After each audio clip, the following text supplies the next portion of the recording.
চলো যাই দিদির বাড়ি আর খেয়ে আসি এঁচোড়ের তরকারি।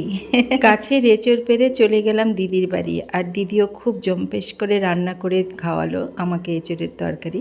সবাই খেলাম, সেটাই তোমাদের সাথে শেয়ার করছি।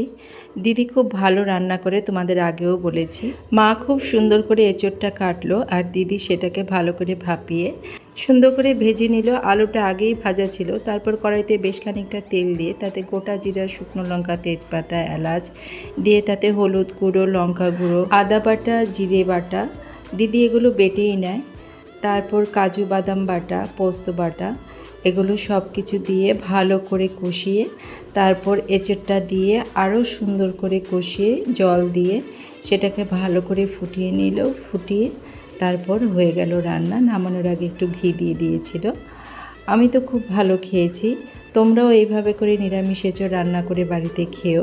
আর এই রান্নাটা তোমাদের কেমন লাগলো সেটাও আমাকে কমেন্টসে জানিও। রান্না শেষে সুন্দর করে প্লেটে ভাত বেড়ে এঁচোড়ের তরকারিটা নিয়ে খুব সুন্দর করে আমি খেলাম। খেতে খুব খুব খুব ভালো হয়েছিল। একটা লাইক, শেয়ার, সাবস্ক্রাইব তো হবেই।